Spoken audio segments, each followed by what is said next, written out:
Om Swastiastu.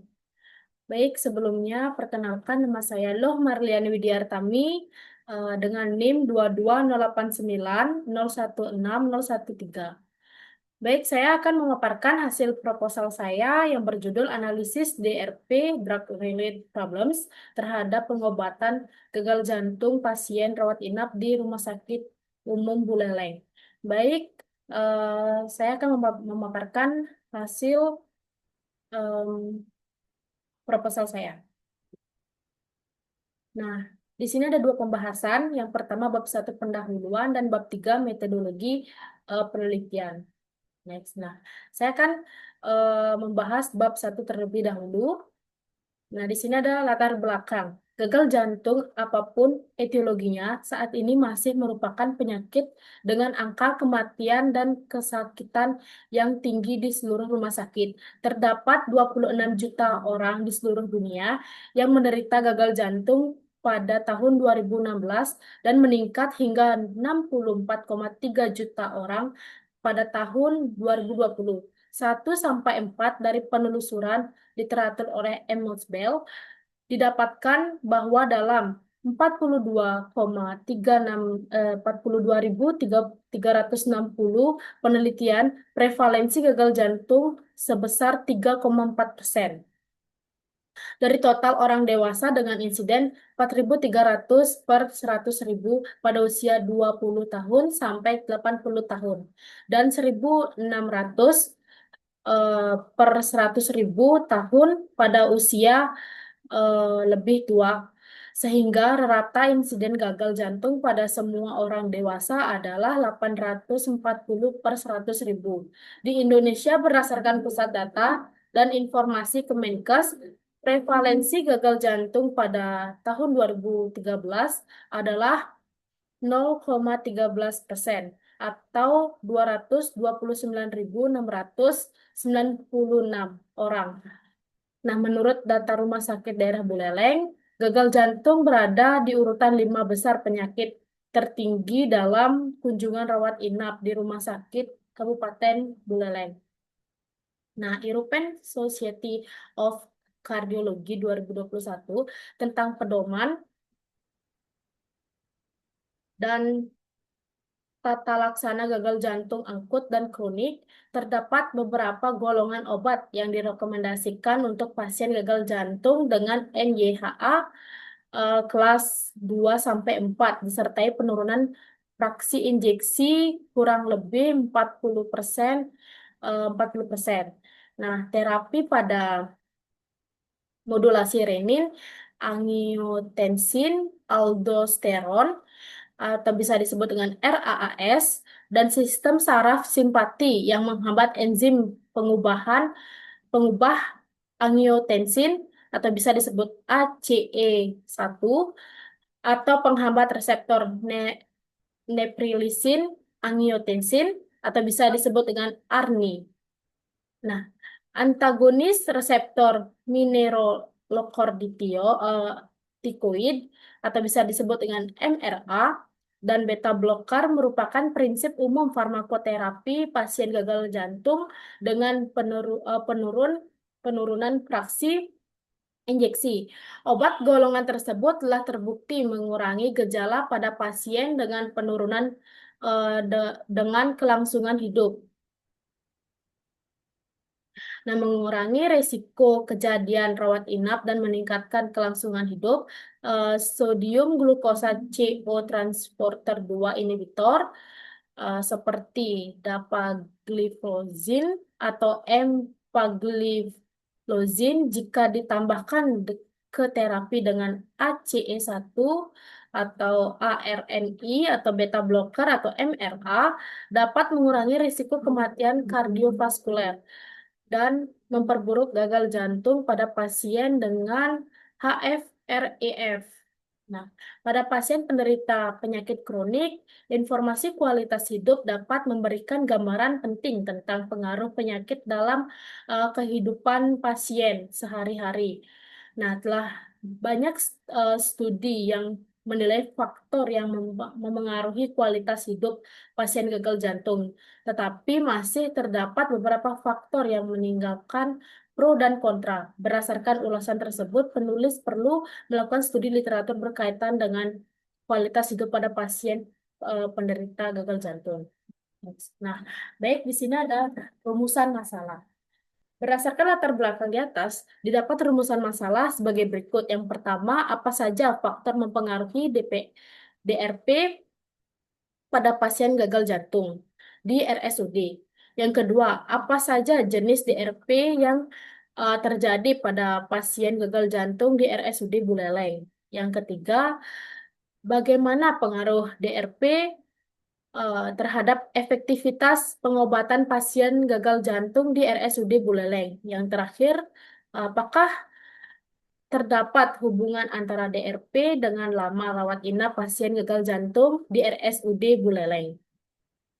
Baik, di sini ada tujuan. Yang pertama, peneliti ini dilakukan untuk menganalisis faktor yang mempengaruhi DRP pasien pada gagal jantung di RSUD. Yang kedua, untuk mengidentifikasi jenis-jenis DRP yang terjadi pada pasien gagal jantung di RSUD Buleleng. Yang ketiga, untuk menganalisis pengaruh DRP terhadap efektivitas pengobatan pasien gagal jantung di RSUD Buleleng. Nah, yang terakhir ada untuk mengetahui hubungan antara DRP dengan lama rawat inap pasien gagal jantung di RSUD Buleleng. Baik, selanjutnya ada manfaat ada dua manfaat. Yang pertama, manfaat teoritis. Nah, hasil penelitian ini diharapkan dapat menjadi sumber dalam pengembangan pengobatan pada pasien gagal jantung, agar pengobatan dapat dilakukan secara optimal dan angka kematian menurun setiap tahunnya. Baik, yang kedua ada manfaat praktis. Sebagian pembelajaran dalam memilih pengobatan yang tepat pada pasien penyakit gagal jantung agar pengobatan dapat dilakukan secara optimal dan efek terapi yang diinginkan tercapai. Baik, next. Nah, baik, yang kedua itu ada pembahasan bab 3, metodologi penelitian. Nah, yang pertama itu ada desain penelitian. Penelitian ini menggunakan metode kuantitatif dengan desain cross-sectional untuk menganalisis drug-related problems atau bisa disebut dengan DRPS pada pasien gagal jantung yang dirawat inap di Rumah Sakit Umum Buleleng atau RSUD. Nah, menurut Sugiono 2018, penelitian kuantitatif adalah penelitian yang dilakukan dengan cara mengumpulkan data yang dapat diukur secara numerik, baik melalui pengisian kuesioner, observasi, dan pengolahan data sekunder. Baik, yang kedua itu ada waktu tempat penelitian. Nah, penelitian ini dilaksanakan di instalasi farmasi Rumah Sakit Umum Daerah Buleleng pada bulan November tahun 2025 sampai bulan Juni 2026. Nah, selanjutnya ada populasi dan sampel. Populasi adalah wilayah generalisasi yang terdiri atas objek-subjek yang mempunyai kualitas dan karakteristik tertentu yang ditetapkan oleh peneliti untuk dipelajari dan kemudian ditarik kesimpulannya. Itu menurut Sugiono 2012. Sedangkan menurut Sutrisno Hadi, populasi merupakan sekumpulan individu yang mempunyai sifat yang sama. Populasi ini dapat meliputi baik manusia, hewan, alam maupun seluruh karakteristik atau sifat yang dimiliki oleh objek atau subjek. Nah, sampel adalah sejumlah karakteristik di mana setiap kesimpulan yang ada di sampel itu akan diberlakukan untuk populasi tersebut. Untuk sampel yang akan diambil dari populasi itu memang harus bisa menggambarkan keadaan populasi secara maksimal. Walaupun sampel tersebut bukan merupakan duplikat dari populasi. Teknik pengambilan sampel yang diteliti yang meneliti gunakan yaitu purposive sampling. Nah, purposive sampling adalah teknik pengambilan sampel yang hanya ditunjukkan sesuai dengan kriteria permasalahan peneliti. Nah, baik, di sini ada kerangka konsep. Nah, eh, kerangka konsep, baik, rekam medis. 230 pasien gagal jantung tahun 2024. Baik, selanjutnya pasien yang memenuhi kriteria inklusi dan eksklusi. Baik, selanjutnya itu ada karakteristik dibagi dengan karakteristik pasien yang di mana ada bagi-bagian nama pasien, jenis kelamin pasien, obat gagal jantung pasien, dan umur pasien, serta diagnosis pasien. Baik, selanjutnya itu ada pasien yang mendapatkan obat gagal jantung, yaitu DRP. Nah, DRP ini dibagi menjadi tiga. Yang pertama itu dosis terlalu tinggi. Yang kedua itu dosis terlalu rendah. Dan yang ketiga itu adverse drug reaction atau reaksi alergi dan interaksi obat. Nah, di sini itu ada iya dan tidak. Baik, selanjutnya. Nah, di sini ada definisi operasional. Yang pertama, variabel pengobatan gagal jantung. Nah, jenis variabelnya itu independen. Nah, definisi operasionalnya terapi farmakologis yang diberikan kepada pasien gagal jantung selama perawatan di rumah sakit. Baik, selanjutnya indikator. Nah, jenis obat, dosis obat, frekuensi pemberian, dan rute pemberian. Nah, skala ukur yaitu nominal dan rasio. Baik, selanjutnya ada alat ukur atau sumber data. Di sini rekam medis pasien dan lembar terapi. Baik, selanjutnya itu variable drug related problems atau DRPs. Jenis variabelnya independen, definisi operasional masalah terkait obat yang dapat memengaruhi hasil terapi berdasarkan kriteria PCNE V9.1. Nah, indikatornya ketidaktepatan dosis, interaksi obat, efek samping, obat tidak diberikan. Nah, skala ukur nominal, alat ukur atau sumber data yaitu lembar identifikasi DRP PCNE. Baik, selanjutnya ada variabel outcome klinis pasien. Jenis variabelnya yaitu dependent, definisi operasionalnya yaitu keberhasilan terapi pasien berdasarkan perubahan kondisi klinis selama rawat inap. Nah, indikatornya yaitu eh, lama rawat, lama rawat inap, stabilitas tanda vital, perbaikan gejala, kejadian relapse. Baik, yang skala ukur, original, dan rasio. Alat ukur atau sumber datanya, rekam medis, dan observasi klinis. Baik, selanjutnya. Nah, selanjutnya itu ada etika penelitian.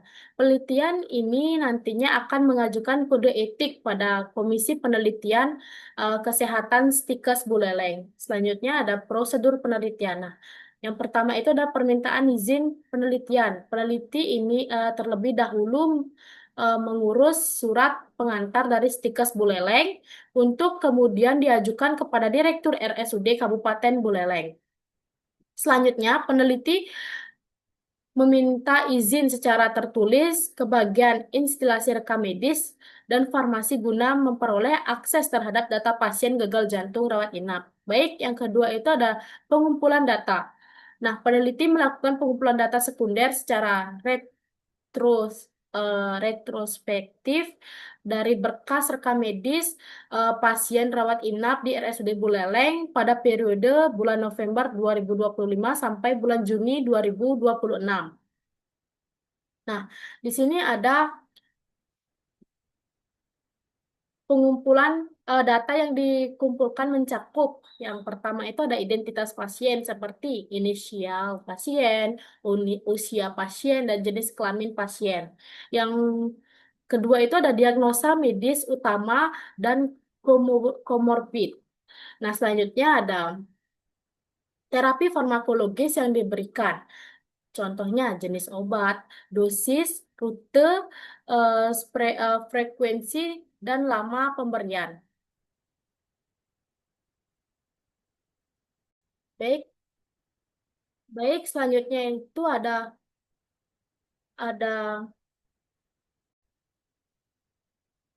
Baik, selanjutnya itu ada riwayat rawat inap dan hasil monitoring klinis. Selanjutnya ada tanda dan gejala klinis yang relevan seperti edema, nadi, palpitasi, palpitasi atau ortopnea dan lain-lain. Nah, selanjutnya ada parameter laboratorium penunjang jika tersedia. Nah, identifikasi DRP drug related problems. Nah, identifikasi DRP dilakukan dengan menggunakan standar dari Pharmaceutical Care New York ROP atau bisa disebut dengan PCNE V9.1. Nah, DRP yang dianalisis meliputi ketidaktepatan dosis atau frekuensi. Selanjutnya, interaksi antar obat. Selanjutnya itu ada obat tidak sesuai dengan kondisi pasien, polifarmasi tanpa rasionalisasi. Baik, selanjutnya ada efek samping yang muncul selama perawatan. Nah, penilaian dilakukan oleh peneliti dengan validasi dari pembimbing dan apoteker klinis di rumah sakit. Nah, selanjutnya ada klasifikasi dan dokumentasi. Seluruh data diklasifikasikan dalam formulir DRP sesuai dengan kategori PCNE. DR, DRP yang telah teridentifikasi dikelompokkan berdasarkan jenis dan faktor penyebab, misalnya faktor pasien, obat pasien, atau sistem pelayanan. Baik, selanjutnya. Nah, yaitu di sini ada analisis data. Analisis data yang pertama yaitu analisis data univariat. Analisis univariat digunakan untuk menggambarkan karakteristik subjek, penelitian, dan distribusi masing-masing variabel. Data ditampilkan dalam bentuk yang pertama itu tabel frekuensi, yang kedua persentase, yang ketiga ada diagram batang atau P atau PIE. Nah, analisis ini mencangkup karakteristik pasien yang saya tadi jelaskan itu usia pasien, jenis kelamin pasien, dan diagnosa. Nah, baik ada jenis obat yang digunakan. Eh, Selanjutnya ada jenis DRP yang ditemukan. Baik, selanjutnya ada outcome terapi eh, seperti lama rawat inap, stabilitas klinis dan komplikasi. Nah, teknik statik deskriptif ini bertujuan memberikan gambaran umum data tanpa melakukan generalisasi. Baik, yang kedua itu ada analisis bivariat. Analisis bivariat digunakan untuk menguji hubungan antara yang pertama analisis DRP dengan outcome klinis pasien. Yang kedua jumlah DRP dengan lama rawat inap. Nah, yang pertama itu ada uji statik yang digunakan, uji C, C-square X pangkat 2 digunakan dengan melihat hubungan antara dua variabel kategori seperti antara jenis DRP dengan status klinis pasien saat pulang. Yang kedua ada Fisher-Exit test. Digunakan jika salah satu sel pada tabel kontingensi memiliki nilai kurang dari 5. Baik, selanjutnya ada uji korelasi Spearman. Digunakan jika salah satu variabel berskala ordinal, misal jumlah DRP dan lama rawat inap. Jika tidak, jika data tidak memenuhi syarat normalitas atau homogenitas, maka digunakan statik non-parametrik yang memang sesuai untuk data original dan nominal. Baik. Nah, di sini ada alur penelitian. Baik, bisa dilihat di bagan. Yang pertama itu ada permintaan izin penelitian Rumah Sakit Umum Daerah Kabupaten Buleleng. Nah, baik yang kedua, selanjutnya rekam medis eh, pasien rawat inap penyakit gagal jantung. Selanjutnya pengumpulan data, selanjutnya analisis data dan kesimpulan. Baik, next. Nah, ini ada dapusnya. Baik, sekian dari pemaparan hasil proposal saya. Mohon maaf jika ada salah kata. Saya tutup dengan Parama Santi. Om Santi Santi Santi Om.